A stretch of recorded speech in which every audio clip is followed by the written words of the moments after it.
안녕하세요. 이번 물리 세 번째 강의는 저번 두 번째 강의 범위의 문제부터 확인하고 가겠습니다.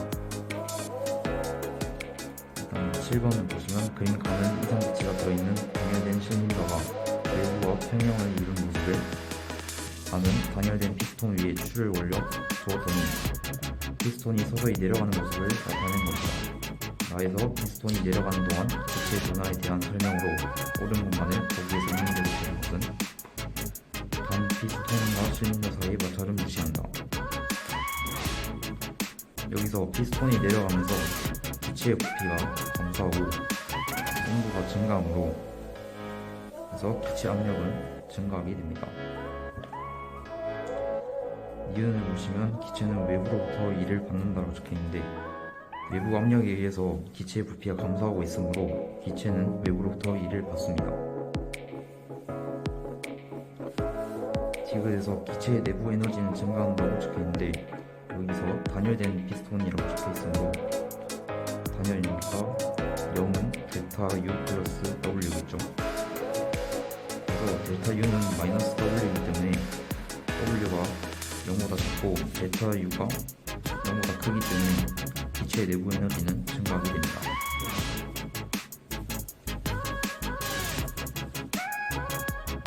결론에서 그림은 일정량의 이상기체 상태가 변하는 동안 기체의 부피와 절대 온도를 나타낸 것이다. B에서 C 과정에서 기체의 압력은 일정하다고 합니다. 이에 대한 설명으로 옳은 것만을 보기에서 있는 대로 고른 것은 일단 디귿을 보면 기체의 내부 에너지 증가량은 AC 과정과 BC 과정이 서로 같다는 얘기인데 여기서 절대 온도가 비례하면은 내부 에너지가 증가하기 때문에 절대 온도가 서로 같으므로 내부 에너지 증가량도 같습니다. 그래서 디귿은 맞고 기체가 외부에 한 일은 AC 과정이 BC 과정보다 크다고 적혀있는데 그래서 AC 과정은 델타 V가 0이고 BC 과정은 델타 V가 양수 0보다 크기 때문에 크다가 아니고 크다라고 해야겠죠. 그래서 틀렸고 디귿에서 열 에너지의 흡수량은 AC 과정이 BC 과정보다 크다고 적혀있는데 여기서 BC는 여기 기체 일을 하지만 AC 과정은 일을 하지 않기 때문에 작습니다. 그래서 답은 1번이 되겠죠. 이제 9번 그림 가는 피스톤을 고정시켜 기체의 부피를 일정하게 유지하면서 열이 가는 모습을 나는 피스톤을 자유롭게 움직이도록 하여 기체 압력을 일정하게 유지하면서 가와 같은 양의 열을 가하는 모습을 나타내는 것이다. 가나 중 기체의 내부 에너지 증가량이 같은 경우를 고르고 그 까닭을 연력하고 법칙을 이용하여 소술하시오. 단 외부로 손실되는 열은 없고 피스톤과 실린더 사이 마찰은 무시한다 합니다. 가를 보시면 부피가 일정하고 그러면 외부의 일은 없습니다. 그래서 W는 0이 될 것이고요. 그러면 내부 에너지 변화량은 이으로 다 전환이 됩니다. R을 보시면 압력이 일정하죠. 그러면 부피가 증가해요. 그러면 외부일로 전환이 됩니다. 그래서 연력학 제1법칙 Q는 델타 U 플러스 W에 따라서 가는 델타 U는 Q라고 할 수 있고 나는 델타 U는 Q 마이너스 W라고 할 수 있습니다.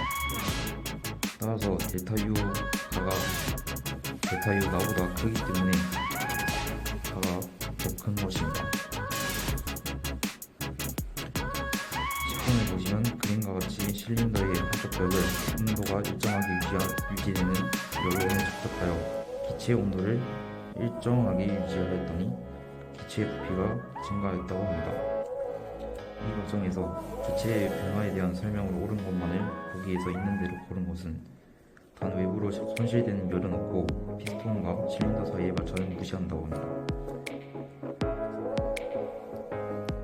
기체의 부피는 압력의 반비례함으로 부피가 증가했으면 압력은 감소했겠죠. 그래서 이건 맞는 설명이 있고, 기체의 내부 에너지는 증가하다고 했는데 기체 온도가 일정하게 유지되므로 내부 에너지 변화는 없습니다.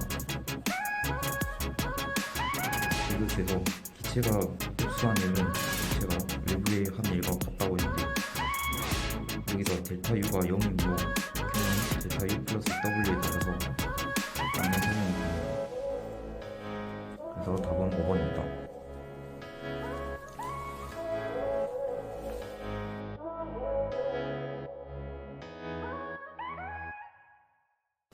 이제 본 강의로 넘어가서 연력학칙 2법칙에 대해서 알아봅시다.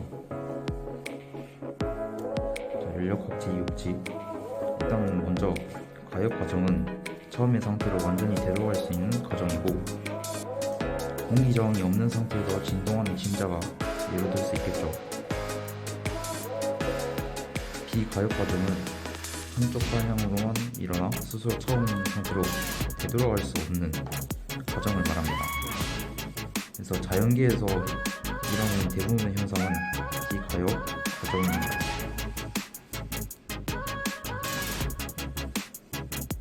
비가역 과정의 예를 한번 살펴봅시다. 먼저 기체의 확산이 있고, 공기 중에서 진자 운동이 있으며 열의 이동이 있습니다. A에서 밸브를 열면 기체가 거꾸로 퍼져 B와 같이 되지만 B에서 시간이 흘러도 스스로 A로 되돌아오지 않습니다. 공기 중에서 진자의 운동을 보시면 진자가 공기 저항에 의해 멈추게 되지만 시간이 흘러도 멈춘 진자가 스스로 다시 움직이는 현상은 일어나지 않습니다. 열의 이동에서는 찬물과 더운 물을 섞으면 미지근한 물이 되지만 미지근한 물이 더운 물과 찬물로 스스로 분리되는 현상은 일어나지 않죠.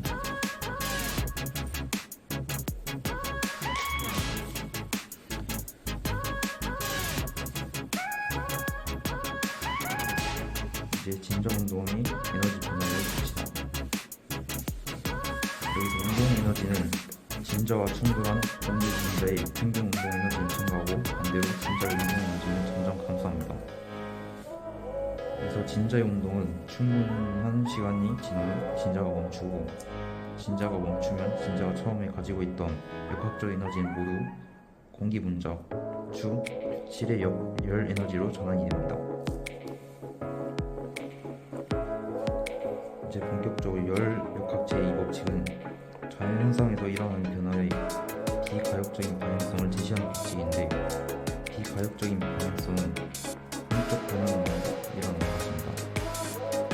자연현상에서 일어나는 변화가 처음의 상태로 되돌아간 것은 열역학체 1법칙, 에너지 보존 법칙에 위배되지 않더라도 결코 스스로 일어나지 않는 것을 의미합니다.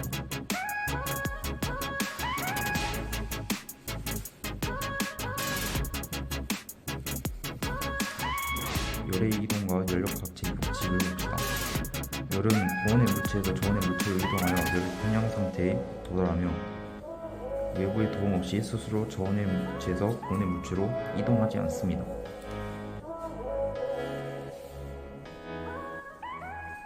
엔트로피와 연력학칙 법칙. 엔트로피는 분자 배열의 무질서도입니다. 한 방향으로만 일어나는 변화는 분자들이 질서 있는 배열에서 점점 무질서한 배열을 이루는 방향으로 진행됩니다. 자연현상은 엔트로피가 증가하는 방향으로 진행이 됩니다. 연력학칙 이 법칙은 엔트로피 법칙이라고 합니다.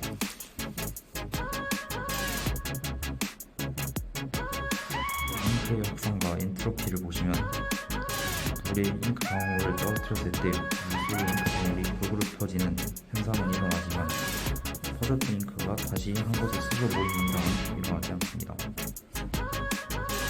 따라서 물과 잉크를 구분할 수 있는 상태는 젖어 있는 상태고, 잉크 범위 퍼져 물과 잉크를 구분할 수 없는 상태는 무질서한 상태입니다.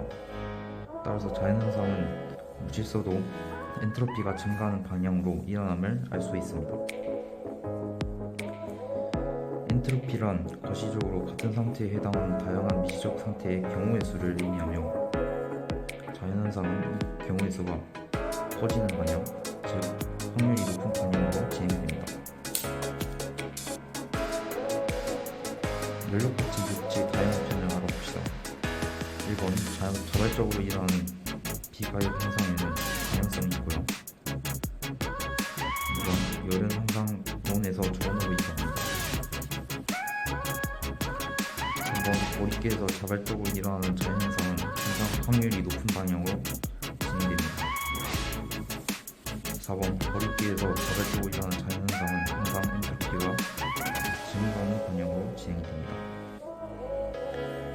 5번 열 효율이 100%인 열기관은 만들 수가 없습니다. 비과역 과정에서 연료값 법칙을 알아봅시다. 그림과 같이 물체가 빗면에서 미끄러져 내려와 수평면에 멈춘다고 합니다. 그러면 역학적 에너지가 점점 감소하면서 열 에너지가 발생하고요, 수평면에서 물체는 멈추게 됩니다. 그래서 역학적 에너지는 0이 됩니다. 물체가 빗면에서 내려와 수평면으로 멈추는 과정은 역학적 에너지가 마찰에 의해 모두 열 에너지로 전환되어 사방으로 흩어집니다. 이것은 연료각 제1법칙의 성립한다는 것을 알 수 있고, 수평면에서 전진 있던 물체가 다시 빗면으로 올라가는 과정은 수평면에 흩어졌던 열 에너지가 다시 모여 역학적 에너지로 전환되어야 합니다. 즉 연료각 제1법칙에 위배되지 않나 자연현상이 한쪽 방향으로만 일어남을 제시하는 연료각 제2법칙의 위배됨으로 스스로 일어나지 않습니다.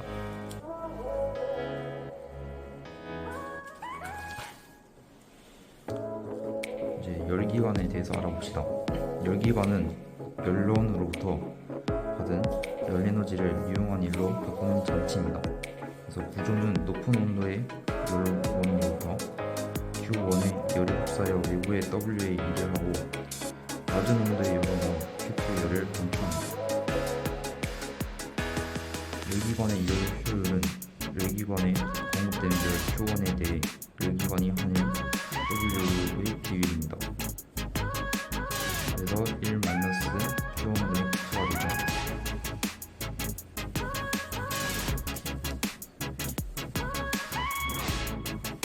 열 효율과 연료 법칙의 원칙에 대해 알아봅시다. 일은 모두 열로 바꿀 수 있으나 열은 스스로 일을 할 수 없고 모두 일로 바꿀 수도 없습니다. 즉, 열 효율이 1, 100%인 열 기관은 없습니다. 다음으로 카르노 기관에 대해서 알아봅시다. 열 효율이 가장 높은 이상적인 열 기관으로 고열원의 절대온도 T1과 저열원의 절대온도 T2로 열 효율 2를 구할 수 있습니다. 따라서 1 마이너스 T1분의 T2가 되고요. 다음으로 연구기관에 대해서 알아봅시다. 연구의 일을 계속할 수 있는 기관이고, 제1종 연구기관은 외부에서 에너지를 공급받지 않아도 계속 작동하는 기관이고, 전력학 제1법칙에 위배되어 제작할 수가 없습니다. 제2종 연구기관은 열기관이 작동하며 방출한 낮은 온도의 열을 다시 높은 온도로 보내 사용할 수 있는 열 효율이 100%인 열기관입니다. 근데 이것은 열역학 제2법칙에 위배되어 제작할 수가 없습니다. 이제 넘어가서 다시 특수 상대성 이론을 보겠습니다. 먼저 상대 속도는 운동하고 있는 관찰자가 본 물체의 속도이고요. A가 본 B의 상대 속도는 B의 속도 마이너스 A의 속도라고 나타낼 수 있습니다. 직선상에서 운동하는 물체의 상대 속도와 여기서 두 물체의 운동 방향을 봤을 때는 상대 속도의 크기가 두 속도의 크기값을 이고요. 두 물체의 운동 방향이 반대일 때는 상대 속도의 크기가 두 속도의 크기의 합과 같습니다. 다음으로 마이컬슨 물리 실험에 대해서 알아봅시다. 에테르는 빛을 전파시키는 구성이 매질이고 19세기 과학자들은 화성인 매질을 통해 전달되므로 화성의 일종인 빛도 에테르라는 가상의 매질을 통해 전달될 것이라고 생각하였습니다. 마이컬슨 물리 실험은 에테르를 통해 전달되는 빛의 속력 차이로부터 에테르의 존재를 확인하기 위해 실행한 실험입니다. 그래서 실험 결과 에테르가 존재하지 않는다는 것이 밝혀졌습니다. 다음으로 관성 좌표기를 알아봅시다. 전기 또는 등속도로 움직이는 관찰자를 기준으로 한 좌표기이고 한 관성계에 대해 일정한 속도로 움직이는 좌표기는 모두 가상계입니다. 다음으로 특수상대성 이론의 기본을 봅시다. 특수상대성 이론의 두 과정은 아인슈타인은 마이컬슨 물리 실험 결과를 통해 에테르가 없다는 것을 해석하여 상대성 원리와 광성 불변 원리 두 과정을 세웠습니다. 먼저 상대성 원리는 모든 관성계에도 물리 법칙은 동일하게 성립한다입니다. 관성계에는 관성 법칙이 성립합니다. 관성계에서 관찰되는 물리량은 다를 수 있지만 그 물리량 사이의 관계식은 동일하게 성립합니다. 따라서 서로 다른 관성계에서 그런 물체의 속도는 다르게 측정되지만 물체의 가속도는 같으므로 운동 법칙 F나 ma는 똑같이 성립합니다. 서로 다른 관성계에서 본 공의 운동을 살펴보면 트럭 위의 관찰자는 공이 똑바로 올라갔다 내려오는 것으로 보이고 지면에 있는 관찰자는 공이 포물선 운동을 하는 것으로 보입니다. 다음으로 관속 불변의 원리를 봅시다. 진공 중에서 진행하는 기체 속력은 관찰자나 보안의 속도에 관계없이 일정하다고 합니다. 예시로 기차 안에서 하늘을 쏠 때는 공기의 속도를 달리는 기차 안에 있는 사람이 그에게 속도로 쏜 기차를 기차 밖에서 관찰하는 경우에 관찰자가 측정한 기차의 속도는 기차의 속도 플러스 기차의 속도가 되지만 기차 안에서 레이저 빛을 비출 때는 기계 속도로 달리는 기차 안에 있는 사람의 속력이 시인 레이저 빛을 비출 때는 관찰자가 측정한 레이저 빛의 속력은 시도가 됩니다.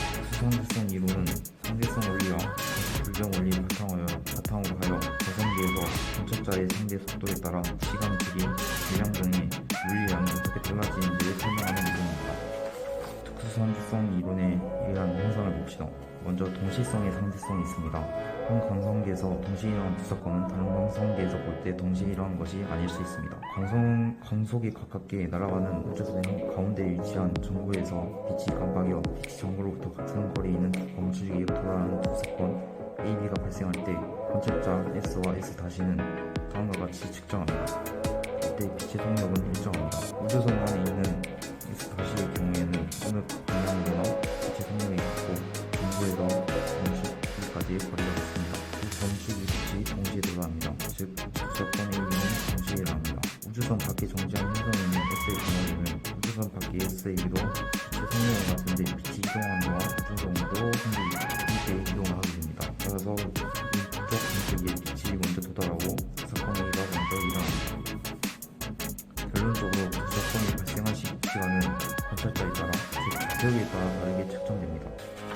다음으로 시간 지연, 즉 시간 팽창을 보면 정지한 관찰자가 빠르게 운동하는 관찰자를 보면 상대편의 시간이 느리게 가는 것으로 관찰된다고 합니다. 이것이 시간의 상대성을 나타냅니다. 고유시간은 관찰자가 봤을 때 같은 위치에서 일어난 두 사건 사이의 시간 간격을 말하는데 빛, 시계와 같은 관성계에 있는 관찰자 S-AB는 빛이 바닥면에서 출발하여 다시 같은 위치인 바닥면에 도달하면서 빛이 출발과 도착이 같은 위치에서 일어난 두 사건입니다. 따라서 빛, 시계와 같은 관성계에 있는 관찰자가 측정하는 시간이 고유시간입니다. 시간 지연 현상의 이기를 보면은 관성에 가까운 특정한 속력 부기로 움직이는 우주선 내부에 빛시계가 장치되어 있을 때 관찰자에 따라서 시간이 다르게 교차됩니다. 우주선 안에 있는 X가 빛시계를 보았을 때는 T-고유는 2L-C분의 2L-5 L이 L-5로 C가 T-고유이고 우주선 밖에 정지해 있는 S가 빛시계를 보았을 때는 T는 C분의 2L이므로 결론이 이렇게 되는 겁니다. 시간 지연은 우주선 내부의 관찰자 S-의 시간이 T-고유 시간만큼 흘렸을 때 우주선 밖에 정지 있는 S가 측정한 시간 T는 T-보다 길게 관찰됩니다. S가 본 S-의 시간은 느리게 가는 것으로 관측이 됩니다. S-가 S의 시간을 관찰해도 느리게 가는 것으로 관측이 됩니다. 다음으로 길이 수치로 보면 한 관성계의 관찰자가 선질적으로 운동한 위치를 보는 운동 방향으로 그 길이가 수축된 것으로 관찰됩니다. 즉 길이의 상대성을 나타냅니다. 고유 길이는 관찰자가 측정했을 때 정지 상태에 있는 위치의 길이 또는 한 관성계에 대해 사이의 길이입니다. 길이 수축 현상의 유지를 보시면 우주선 안에 S-가 광속에 가까운 일정한 성역 V로 움직이는 우주선을 타고 지구에서 목성까지 가고 있습니다. 이를 지구와 목성에 대하여 상대적으로 전개하는 거리는 S가 관찰하고 있습니다. 여기서 우주선 안에 있는 S-가 보았을 때는 시간은 고유 시간이고 1-는 V 곱하기 T- 고유로 되게 됩니다. 우주선 밖에 정지 있는 S가 보았을 때는 고유 시간이 아니고 L 고유는 V 곱하기 T로 나타납니다. 따라서 T가 T- 고유보다 크므로 L 고유가 더 작습니다. 이 수축은 지구와 목성에 대하여 상대적으로 운동하는 S-가 측정한 거리 1-는 지구와 목성에 대하여 상대적으로 정지 있는 S가 측정한 거리 L 고유보다 작습니다. 이 수축은 물체 속력이 빠를수록 크게 일어나는데 운동 방향으로만 일어납니다. 운동 방향의 후진 방향으로는 일어나지 않습니다. 수평성 이론의 증거로 이온이 표면에서 관측된다는 것이 있습니다. 다음으로 이 반응의 질량과 에너지 반응을 먼저 질량 에너지 공중성에서 질량이 증가한다는 것은 정지에 있을 때 질량, 정지 질량이 m0인 물체가 움직일 때 질량 m은 속도가 빠를수록 가속이 됩니다. 그래서 물체의 속력이 빛의 속력에 가까워지면 질량이 급격하게 증가합니다. 질량 에너지 동등성은 질량 m과 에너지 E는 서로 정반될 수 있으며 질량 m에 해당하는 에너지 E는 다음과 같습니다. E는 mc제곱, C는 빛의 속력을 의미합니다. 정지 에너지를 보시면 물체가 정지했을 때 질량이 m제곱일 때 정지 질량이 갖는 에너지를 말합니다. 그래서 E는 m제곱 곱하기 C제곱입니다. 질량 결수는 핵 반응 후 핵 반응 전보다 줄어든 질량의 합을 말하며 핵 반응 과정에서 에너지의 감축하기 때문에 질량 결손이 생기는 겁니다. 다음으로 핵 반응은 원자력이 분열하거나 핵분열, 서로 겹쳐지는 핵 융합 반응을 말합니다. 질량 결손과 에너지 파트를 보면 핵 반응 과정에서 생기는 질량 결손 델타 M의 아인슈타인의 질량 에너지 동등성에 따라 에너지로 전환됩니다. 따라서 E는 델타 M 곱하기 C제곱이라 나타낼 수 있습니다. 여기서 C는 여전히 빛의 속력입니다.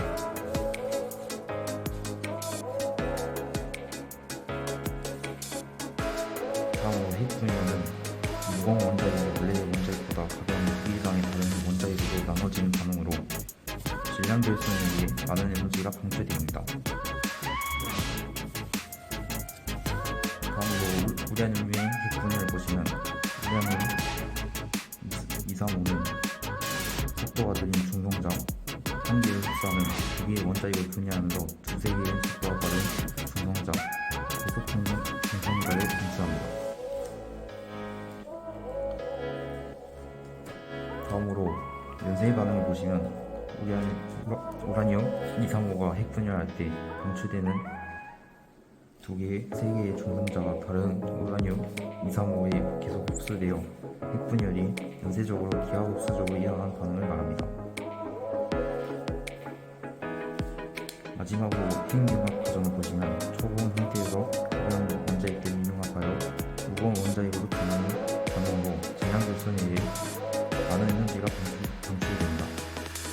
실제로 태양에서의 핵융합을 보시면 태양 중심부에서는 수소 원자핵과 수소 원자핵이 서로 융합하여 중수소 원자핵이 되고 중수소 원자핵과 중수소 원자핵이 서로 핵융합하여 헬륨 원자핵으로 변합니다. 다음으로 핵융합으로에서의 핵융합을 보시면 초고온 상태에서 중수소 원자핵과 삼중수소 원자핵을 충돌시키면 핵융합하여 헬륨 원자핵이 생성되는 반응이 가능합니다. 이제 마지막으로 개념하기 문제를 풀어봅시다.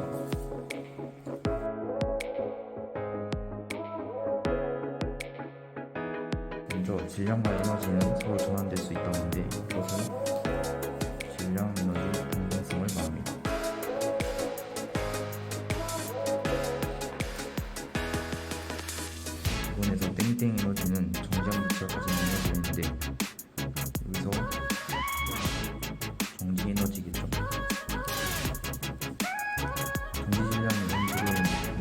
V속도로 운동할 때 질량이 M이라면 M은 M0보다 크고 이때 V가 클수록 M이 커지게 됩니다.